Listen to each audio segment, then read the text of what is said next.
Welcome to Rohi life style. ముందుగా అందరికి happy non veg festival. అదేనండి కనుమ శుభాకాంక్షలు. మనకు కనుమ అంటే ఏం గుర్తొస్తుంది? నాన్ వెజే కదా. సో ఈరోజు మా ఇంట్లో కనుమ స్పెషల్ చికెన్ దమ్ బిర్యానీ చేస్తున్నాను. సో ఆ చికెన్ దమ్ బిర్యానీ ఎలా చేయాలో చూసేద్దాం పదండి. ఫ్రెండ్స్, మీకు ముందుగా చెప్పాను కదా చికెన్ దమ్ బిర్యానీ చేస్తున్నానని. దానికోసం 1 kg చికెన్ తీసుకుంటున్నాను నేను. మీరు చికెన్ కుట్టించుకునేటప్పుడే షాప్లో చెప్పండి పెద్ద పెద్ద ముక్కలు కావాలి బిర్యానీకి, చికెన్ దమ్ బిర్యానీకి. సో ఒక్కొక్క ముక్క ఇంత లా ఉండాలి. అప్పుడే మనకి బిర్యానీలోకి బాగా ఉడికి చాలా టేస్టీగా ఉంటుంది. సరిపోతుంది ఇంత పెద్ద ముక్కలు కుట్టించుకుంటేనే. సో ఇది నేను 1 kg చికెన్ తీసుకుంటున్నాను. ఇప్పుడు ఫస్ట్ స్టెప్ వచ్చేసి చికెన్ మ్యాగ్నేట్ చేయాలి మనం. అది ఎలా చేయాలో ఇప్పుడు చూద్దాం. ఫ్రెండ్స్, ఫస్ట్ నేను కారం 2 స్పూన్స్, ఉప్పు, పసుపు వేసాను తగినంత. వీడియో ఆన్ చేయకముందే వేసేసాను, సారీ ఫ్రెండ్స్, కొంచెం చూసుకోండి అది. ఇప్పుడు ఫస్ట్ స్టెప్ వచ్చేసి అల్లం వెల్లుల్లి పేస్ట్. ఫ్రెష్గా ఇప్పుడే చేసుకుంటే బాగుంటుంది ఫ్రెండ్స్. అది తగినంత అల్లం వెల్లుల్లి పేస్ట్, ఒక 2 స్పూన్స్ సరిపోతుంది ఈ స్పూన్ తోటి. మసాలా దినుసులు వేసుకోవాలి. ఇది జాపత్రి ఫ్రెండ్స్.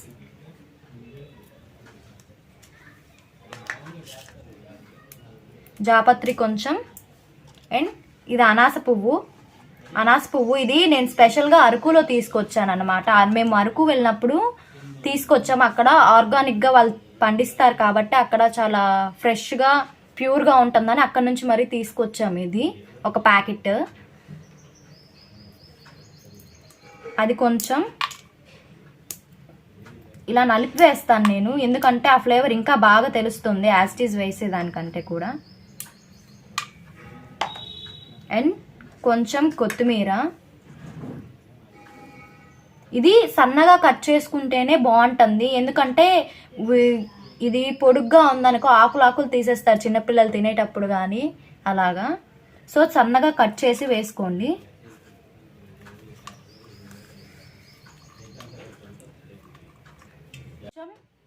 ధనియాల పౌడర్ ఒక 2 స్పూన్స్ వేస్తున్నాను. ధనియాల పౌడర్ నేను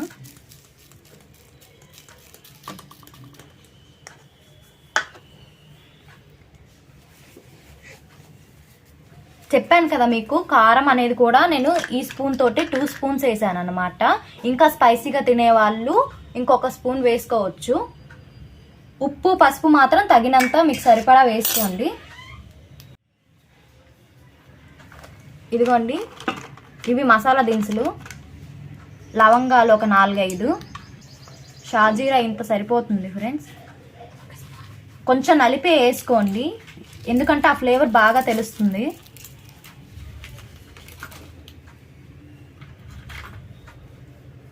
చెక్క,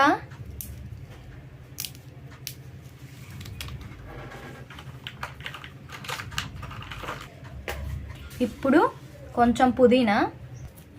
ఇలా సన్నగా కట్ చేసి వేసుకుంటేనే బాగుంటుంది.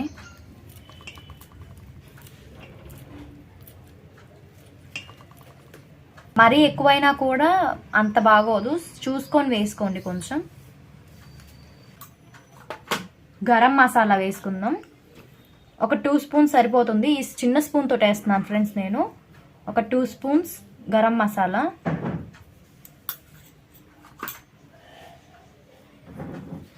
అన్నీ వేసేసాను కదా, ఒకసారి ఇలా మొత్తం కలుపుకోండి.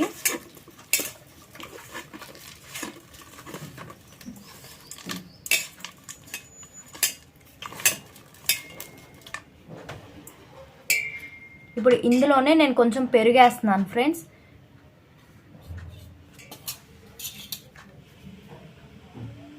చూసుకొని వేసుకోండి. ఒక చిన్న కప్పు పెరుగు సరిపోతుంది 1 kgకి.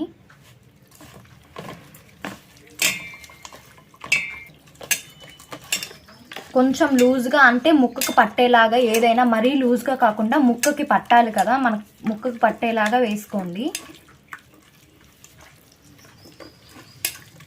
బాగా కలుపుకోవాలి. ఆయిల్ ఒక 2 స్పూన్స్ సరిపోతుంది.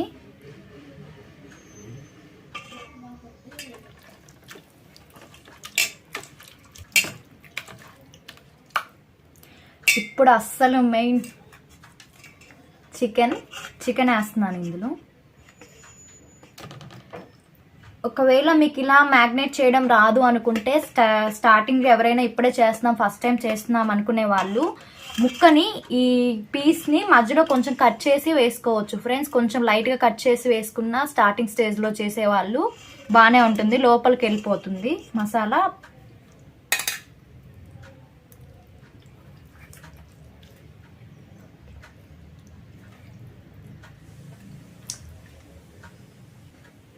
ఇప్పుడు ఈ చికెన్ బాగా పట్టేలాగా, చికెన్కి మొత్తం పట్టేలాగా కలుపుకోవాలి. మసాలా అంతా బాగా పట్టాలి. ఇంకా కావాలి అంటే ఇందులో కలర్ కూడా వేసుకోవచ్చు మంచిగా, మాకు బిర్యానీ కలర్ఫుల్గా కలపాలంటే. నేనైతే వేయట్లేదు ఫ్రెండ్స్. బాగా కలర్ఫుల్గా కావాలి అనుకునే వాళ్ళు వేసుకోవచ్చు.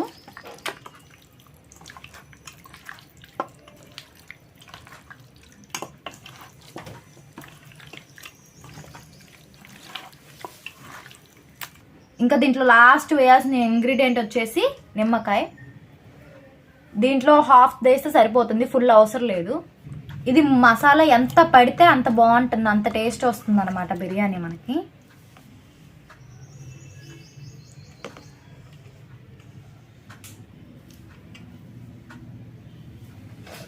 నిమ్మకాయ, ఇందులో ఉన్న ఇత్తనాలన్నీ తీసేసి పిండండి.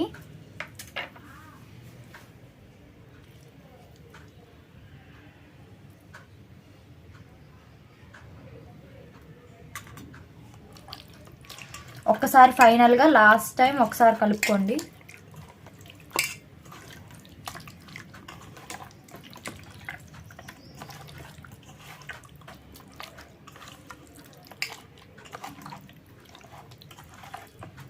ఇదిగోండి ఫ్రెండ్స్, ఇలా కలుపుకున్నాక ఒక 3 to 4 hours అలాగే నానపెట్టండి, ఫ్రిడ్జ్లో పెట్టేసేయండి. ఒక మూత పెట్టేసి బాగా మ్యాగ్నెట్ అవ్వాలి ఇది.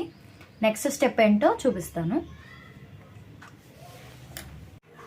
ఫ్రెండ్స్. ఇందాక ఫస్ట్ స్టెప్లో చికెన్ మ్యాగ్నెట్ చేసుకున్నాం కదా, ఇప్పుడు సెకండ్ స్టెప్ వచ్చేసి గిన్నెలో నీళ్ళు పోసి వేడి చేసుకోవాలి రైస్ కోసం.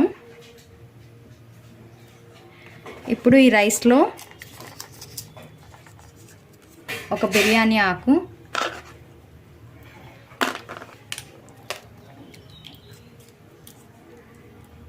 రెండు మూడు యాలకులు, 4-5 లవంగాలు, చెక్క,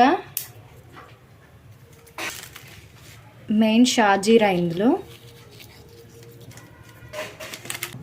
నీళ్ళకి సరిపడా కల్లుప్పు వేసుకోవాలి. ఇందులో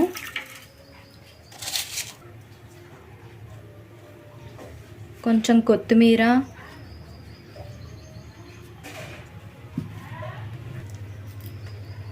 కొంచెం పుదీనా,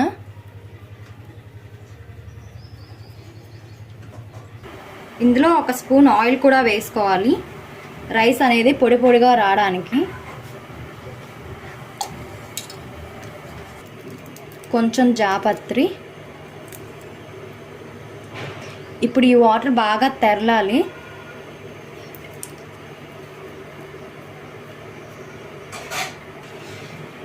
ఇప్పుడు ఈ వాటర్ బాగా తెరలి మసులుతున్నప్పుడు మనం ఇందులో రైస్ వేసుకోవాలి. అంతవరకు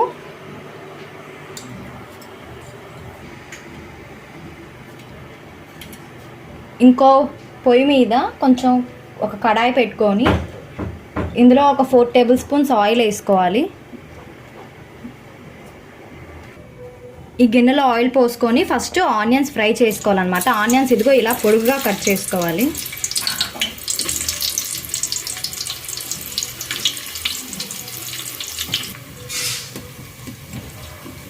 గోల్డెన్ కలర్ వచ్చేంత వరకు ఈ ఆనియన్స్ని ఫ్రై చేసుకోవాలి లో ఫ్లేమ్ మీద. లో ఫ్లేమ్లోనే ఫ్రై చేసుకోవాలి. దీని మీద లైట్గా సాల్ట్ వేస్తున్నాను త్వరగా ఫ్రై అవ్వడానికి.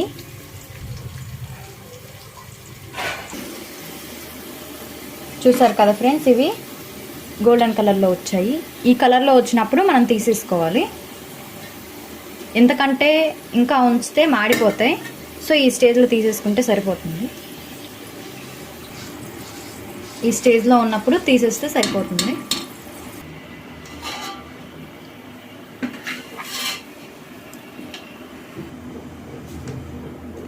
ఇవన్నీ తీసేసాక ఇదే ఆయిల్లో ఇంకో 2 స్పూన్స్ ఆయిల్ వేసి చికెన్ ఉడికించాలి.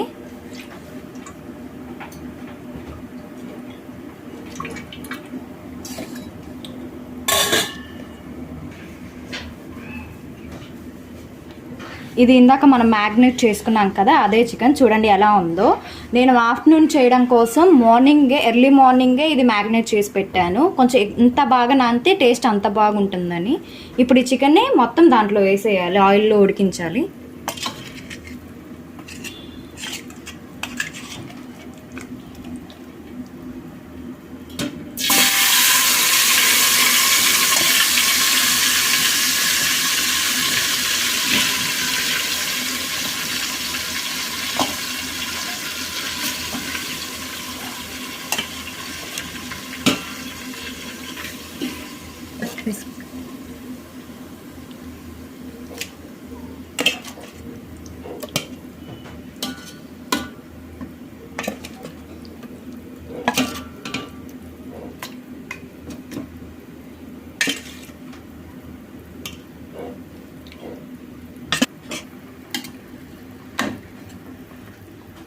చికెన్ అంతా వేసేసుకున్నాక ఇది బాగా కొంచెం సేపు ఉడకనివ్వాలి. ఒక 10 to 20 minutes ఇలాగే వదిలేయండి.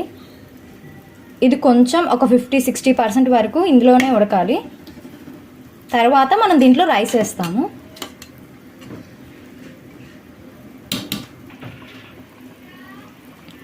చూడండి మనం పెట్టుకున్న వాటర్ ఎలా తెల్లుతున్నాయో. ఇది ఇలా తెల్లుతున్న ఈ స్టేజ్లో మనం రైస్ వేసేసుకోవాలి. ఇందులో ఇదిగోండి నేను దావత్ రైస్ వాడుతున్నాను, బాస్మతి రైస్. ఒక 1.5 hour ముందే నానపెట్టుకున్నాను అనమాట ఈ రైస్ నేను. సో ఇప్పుడు ఈ నానపెట్టుకున్న ఈ వాటర్ అంతా తీసేసి ఈ రైస్ యాజ్ ఇట్ ఈజ్ అందులో వేసేయాలి.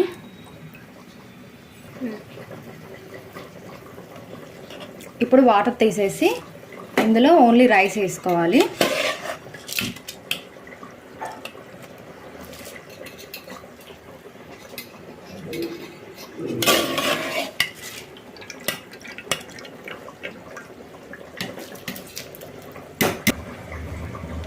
రైస్ అంతా వేసేసాక ఇది 100% ఉడకాల్సిన అవసరం లేదండి.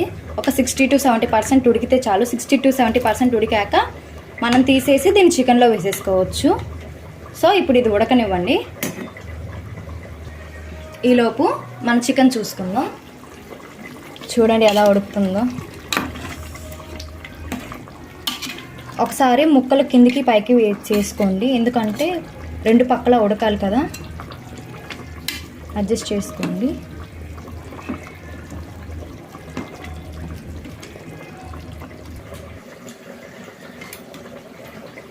మన రైస్ ఉడికిపోయింది చూడండి ఫ్రెండ్స్.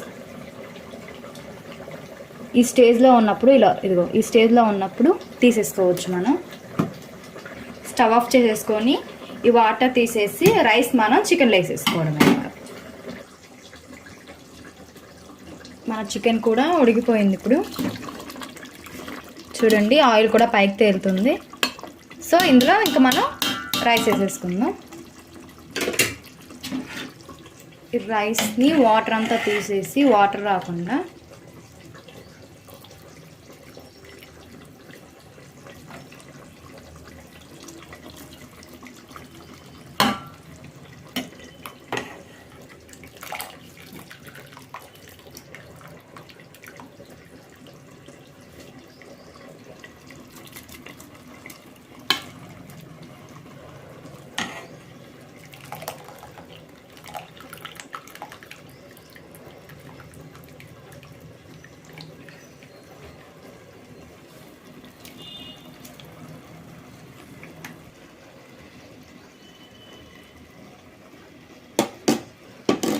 మనం వేసుకున్న రైస్ని కరెక్ట్గా ఈవెన్గా అన్ని సైడ్లు వచ్చేలాగా అడ్జస్ట్ చేసుకోవాలండి. ఒక లేయర్ వేసుకున్నాక మనం ఇందాక వేయించుకున్న ఆనియన్స్ ఉంటాయి కదా, అవి కొంచెం క్రష్ చేసి వేసుకోవాలి. ఇందులో వేసుకోవచ్చు, మనం ఇందాక వేసిన మ్యాగ్నెట్లో కూడా చికెన్ మ్యాగ్నెట్ చేసుకునేటప్పుడు కూడా వేసుకోవచ్చు, నో ప్రాబ్లం. నేను ఇప్పుడే వేస్తున్నాను, మీ ఇష్టం, మీరు కావాలంటే వేసుకోవచ్చు. మళ్ళీ దీని మీద ఇంకో లేయర్ రైస్ వేయాలి, ఇంకో లేయర్ వేయాలి దీని మీద. అలా లేయర్ బై లేయర్ వేసుకుంటూ ఈవెన్గా అడ్జస్ట్ చేసుకోవాలి మనం బిర్యానీ. అప్పుడే అన్ని పక్కల ఉడుకుతుంది, రైస్ ఈవెన్గా ఉడికి టేస్ట్ బాగా వస్తుంది.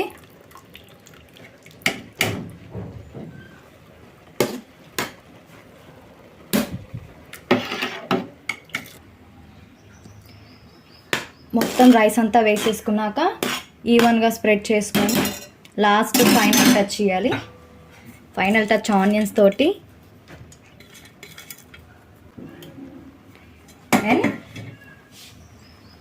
అన్నిటికంటే మెయిన్ గీ, నెయ్యి ఒక 2 స్పూన్స్ వేసుకోవాలి.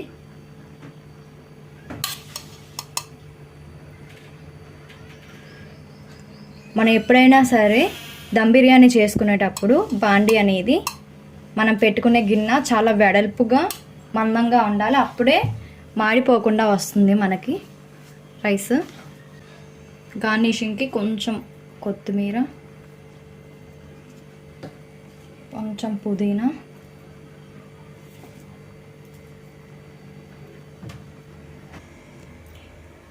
ఇప్పుడు అన్నిటికంటే ముఖ్యమైనది దమ్ పోకుండా మనం దీన్ని క్లోజ్ చేసుకోవాలి. చాలామంది మైదా పిండితో కానీ గోధుమ పిండితో కానీ అంచులు అనేది కవర్ చేసి దానిపైన ప్లేట్ పెట్టేస్తారు. అలా అయినా పెట్టుకోవచ్చు, లేదా ప్లేట్ పెట్టేసి దాని మీద ఏదైనా బరువు అయింది పెట్టుకోవచ్చు. సో నేనైతే డైరెక్ట్గా పెట్టేసి దీని మీద బరువు పెడుతున్నాను.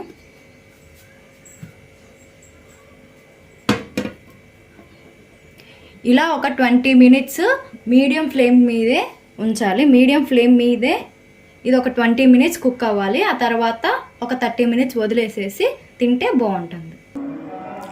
20 మినిట్స్ అయిపోయింది కదా, ఇప్పుడు ఓపెన్ చేసి చూద్దాము ఎలా వచ్చిందో.